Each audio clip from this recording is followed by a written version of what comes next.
قرآن مجید فرقان حمید سورۃ المائدہ آیت مبارکہ نمبر 101 میں اللہ رب العزت و جل شانہ ارشاد فرماتا ہے، یا ایہا الذین آمنوا لا تسألوا عن اشیاء ان تبد لکم تسؤکم۔ اے ایمان والو، ایسی باتیں نہ پوچھو جو تم پر ظاہر کی جائیں اور تمہیں بری لگیں۔ ایک ہے سوال کا ہو جانا، پھر اس کا جواب دو میں سے کسی ایک حال سے خالی نہ ہوگا، یا تو جواب اچھا آئے گا اور یا جواب اچھا نہیں آئے گا۔ تو نبی کی بارگاہ میں لوگ بیٹھتے تھے اور وہ سوال کرتے تھے۔ فرمایا وَإِن تَسْأَلُوا عَنْهَا حِينَ يُنَزَّلُ الْقُرْآنُ تُبْدَ لَكُمْ، اس وقت کہ جب قرآن نازل ہو رہا ہو، اس وقت اگر تم کوئی بات پوچھو کہ قرآن اتر رہا ہے، قرآن نازل ہو رہا ہے اور تم پر ظاہر کر دی جائیں، عفا اللہ عنہا، کہ اللہ انہیں معاف فرما چکا ہے، واللہ غفور حلیم، اور اللہ بخشنے والا حلم والا ہے۔ اب یہ معاملہ کیا ہے؟ اس میں حضرت امام بخاری رحمۃ اللہ تعالی علیہ نے بخاری شریف میں ایک حدیث ذکر فرمائی، اور اس حدیث کے راوی حضرت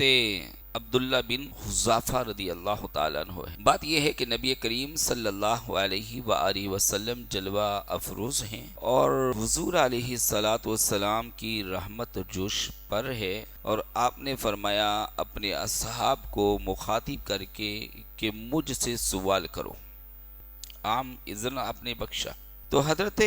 عبداللہ بن حذافہ رضی اللہ تعالیٰ عنہ یہ کھڑے ہو گئے، کھڑے ہو کر انہوں نے حضور علیہ الصلاۃ والسلام کی بارگاہ میں سوال عرض کیا، یا رسول اللہ صلی اللہ علیہ وسلم، میرے باپ کے بارے میں بتائیں، میرا باپ کو۔ گزشتہ جب میں نے 2-3 ہفتے پہلے درس دیا تھا تو اس وقت بھی یہ تذکرہ وہاں پر آیا تھا، اور آج سورۃ المائدہ کی آیت مبارکہ نمبر 101 کا جو شان نزول ہے وہ یہی ہے۔ تو حضرت عبداللہ بن حذافہ انہوں نے جب سوال کیا، یا رسول اللہ میرا والد کون، تو نبی کریم صلی اللہ علیہ وسلم نے بغیر کسی تأمل کے، بغیر کسی توقف کے جواب ارشاد فرمایا کہ حذافہ تمہارے والد ہیں۔ اب آپ سب جانتے ہیں کہ والد کے بارے میں گواہی سب سے اعلیٰ، عمدہ، بہترین جو ذات دے سکتی ہے وہ تو ماں ہے، وہ بتائے گی کہ تمہارا والد کون۔ اور آپ یہ بھی جانتے ہیں کہ اس سوال کا تعلق علم غیب سے ہے۔ جو شخص بھی حضور نبی کریم صلی اللہ علیہ وآلہ وسلم کے علم غیب کا منکر ہے، اس کے لیے یہ جواب موجود ہے، اور یہ علم غیب یہ جزوی طور پر نہیں ہے، کلی طور پر ہے۔ حضور نے فرمایا سوال کرو، اس کلام میں عموم ہے، جو چاہو سوال کرو۔ سوال کرنے والوں نے حج کے بارے میں بھی سوال کیا، 1 بار 2 بار 4 بار آپ نے خاموشی اختیار فرمائی اس سوال پر، اور اس کے بدلے میں آپ نے ارشاد فرمایا کہ اگر آج میں یہ کہہ دیتا کہ ہر سال حج فرض ہے تو تم پر ہر سال حج کرنا فرض ہو جاتا۔ نبی کی بارگاہ ہے، یہ ادب کی بارگاہ ہے، تعظیم و توقیر کی بارگاہ ہے۔ تو جب نبی کریم صلی اللہ علیہ وآلہ وسلم نے ان کو جواب ارشاد فرمایا کہ تمہارے والد حذافہ ہیں، تو اس کے بعد حضور نے پھر فرمایا کوئی اور سوال کرو۔ جب حضور علیہ الصلاۃ والسلام نے دوسری مرتبہ یہ ارشاد فرمایا تو اب اس مجلس میں حضرت عمر فاروق رضی اللہ تعالی عنہ بھی موجود ہیں، اور وہ اٹھ کھڑے ہوئے۔ انہوں نے اٹھ کر ایمان اور رسالت کا اقرار کیا کہ میں اللہ تبارک و تعالی کی وحدانیت پر ایمان رکھتا ہوں، اور جناب رسالت مآب صلی اللہ علیہ وآلہ وسلم کی رسالت پر ایمان رکھتا ہوں۔ اس کے بعد آپ نے معذرت پیش کی کہ ہمارا ایمان اللہ رب العزت کی ذات پر، آپ جناب رسالت مآب صلی اللہ علیہ وآلہ وسلم کی رسالت پر، اور آپ نے خاموشی اختیار فرمائی۔ وہ سوال کرنے والوں نے سوال کر دیا کہ آپ میرے والد کے بارے میں بتائیں۔ حضور نبی کریم صلی اللہ علیہ وسلم نے ان کو ان کے والد کے بارے میں خبر ارشاد فرما دی۔ اب ہے اگلی بات، حضرت امام ابن شہاب زہری رحمۃ اللہ تعالی علیہ وہ روایت کرتے ہیں کہ حضرت عبداللہ بن حذافہ رضی اللہ تعالی عنہ ان کی والدہ نے ان سے شکایت کی۔ اب ماں کو پتہ چل گیا کہ بیٹے نے جا کر نبی سے یہ سوال پوچھا ہے ان کے والد کے بارے میں، اور اس سوال کا تعلق تو ان کی ماں سے بھی جڑتا ہے۔ حضرت امام ابن شہاب زہری رحمۃ اللہ تعالی علیہ فرماتے ہیں کہ حضرت عبداللہ بن حذافہ رضی اللہ تعالی عنہ کی والدہ نے ان سے شکایت کی۔ ماں نے بیٹے سے شکایت کیا کی؟ فرمایا کہ تو بڑا نالائق بیٹا ہے، تجھے کیا معلوم کہ زمانہ جاہلیت کے حالات کیسے تھے؟ اللہ اکبر کبیرہ۔ اب ایک ماں بات کر رہی ہے اپنے بیٹے سے کہ بیٹا تو بہت نالائق ہے، تجھے کیا معلوم کہ زمانہ جاہلیت کے حالات کیسے تھے؟ فرماتی ہے کہ اس وقت عورتوں کا حال کیا تھا جب جہالت اپنی عروج پر تھی، تو بہت ساری عورتوں کے بھی حالات اچھے نہیں تھے۔ پھر فرماتی ہیں کہ خدا نہ خواستہ تیری ماں سے کوئی قصور ہو جاتا تو پھر بتا آج تیری ماں کس طرح رسوا ہوتی۔ اس سوال پر جواب آیا، اور اس جواب کا جب حضرت عبداللہ بن حذافہ کی والدہ کو پتہ چلا تو اس پر ماں نے بیٹے سے کلام فرمایا کہ زمانہ جاہلیت کی عورتیں کیسی تھی، حالات کیسے تھے، اس وقت اگر تیری ماں سے کوئی قصور ہو جاتا تو آج پھر تیری والدہ کیسے رسوا ہو جاتی۔ اس پر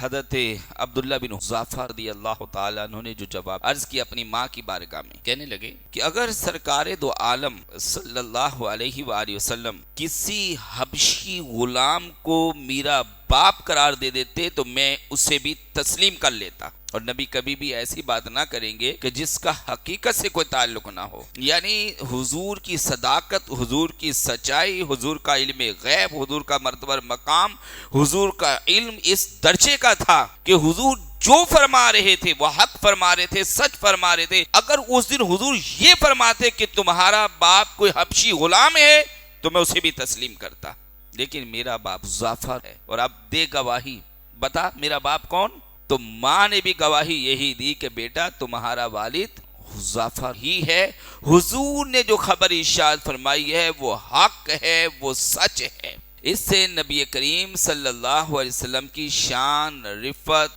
مرتبہ، مقام یہ ہمیں ظاہر ہوتا ہے، اور حضور کا علم غیب اس کا ہمیں پتہ چلتا ہے کہ حضور علیہ الصلوۃ والسلام کے علم غیب کا عالم کیا ہے، وہ جزئی طور پر ہے یا وہ کلی طور پر ہے۔ تو یہاں یہ بھی پتہ چلتا ہے کہ اللہ نے اپنے محبوب کو کلی طور پر علم غیب عطا فرمایا ہے، اگرچہ بتدریج عطا فرمایا، لیکن ایک وقت آیا کہ ما کان و ما یکون، یعنی جو ہو چکا ہے اور جو ہوگا حضور جانتے ہیں صلی اللہ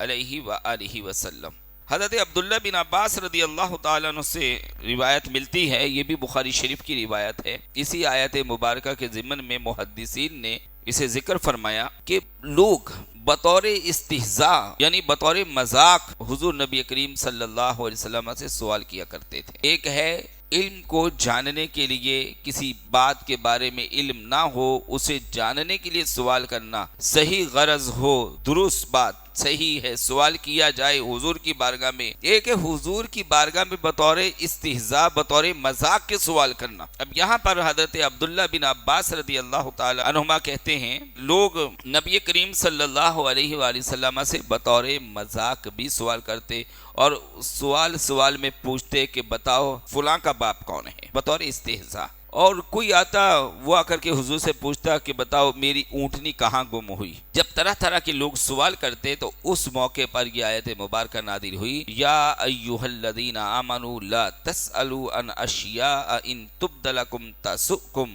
وان تسألوا عنها حین ینزل القرآن تبد لکم عفی اللہ عنہا واللہ غفور حلیم۔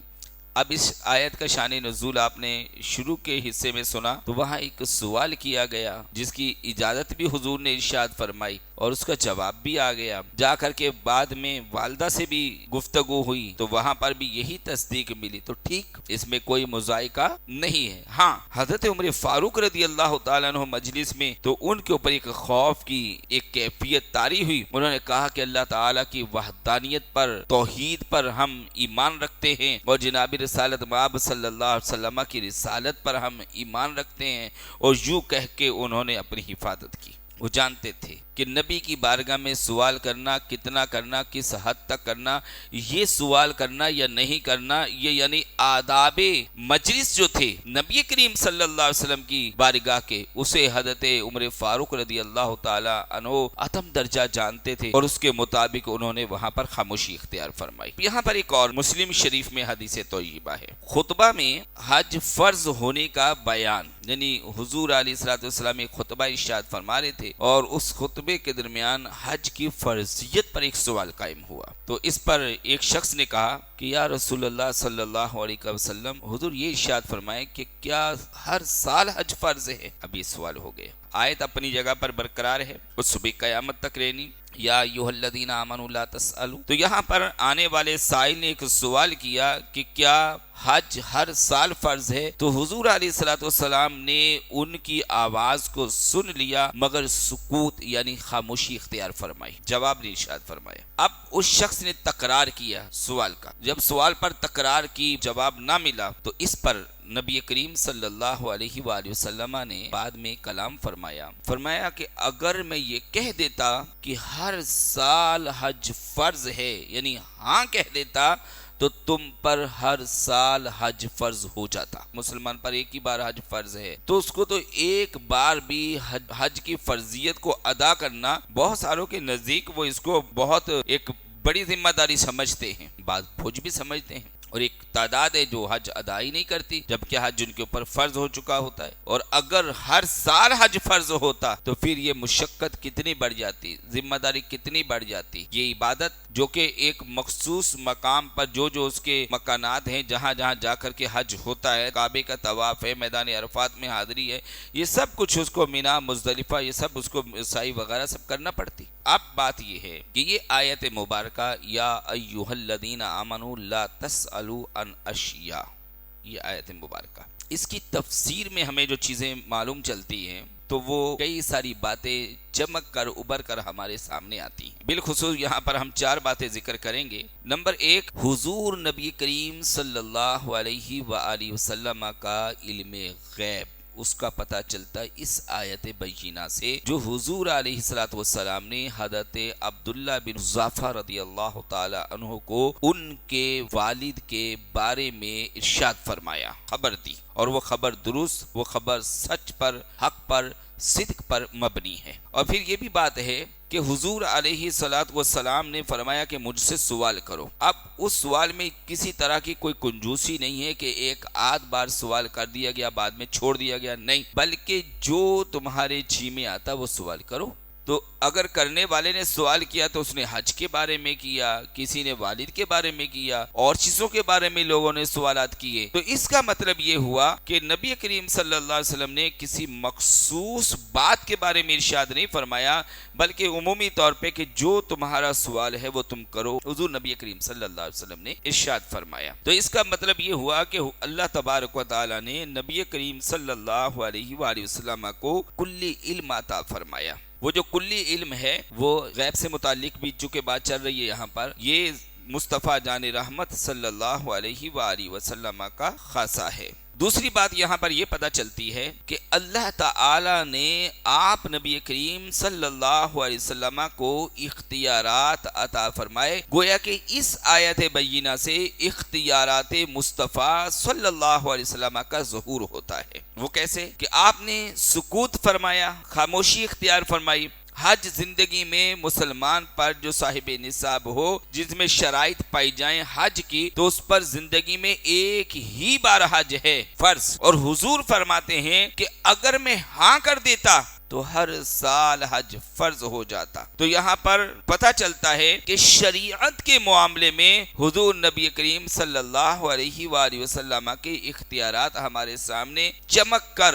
اجاگر ہوتے ہیں کہ اللہ پاک نے اپنے محبوب علیہ الصلوۃ والسلام کو اختیارات عطا فرمائے۔ اگر ہر سال کے لیے فرما دیتے حج ہر سال فرض ہو جاتا، یہاں آپ نے سکوت اختیار فرمایا تو مسلمان پر زندگی میں ایک ہی بار حج فرض ہے۔ تیسری بات یہ ہے کہ نبی کریم صلی اللہ علیہ وآلہ وسلم کی امت پر شفقت، مہربانی، یہ شفقت اور مہربانی تو تھی کہ آپ نے سکوت اختیار فرمایا، اور اگر آپ ہر سال کے لیے فرما دیتے تو پھر مسلمان کے اوپر، آپ کے عشاق کے اوپر، آپ کے غلاموں کے اوپر، آپ کی امت کے اوپر مشقت میں اضافہ ہو جاتا۔ نبی کریم صلی اللہ علیہ وسلم نے اپنی امت کی مشقت مشقت کا پاس رکھا، انہیں آسانیاں دی، نہ کہ کچھ آزمائش میں، بڑی آزمائش جیسے مبتلا ہوتا ہے انسان۔ حج بھی ایک آزمائش تو ہے، آزمائش تو خالی نہیں ہے، لیکن اللہ پاک کے پیارے محبوب صلی اللہ علیہ وسلم نے اپنی امت کو مشقت سے محفوظ رکھا۔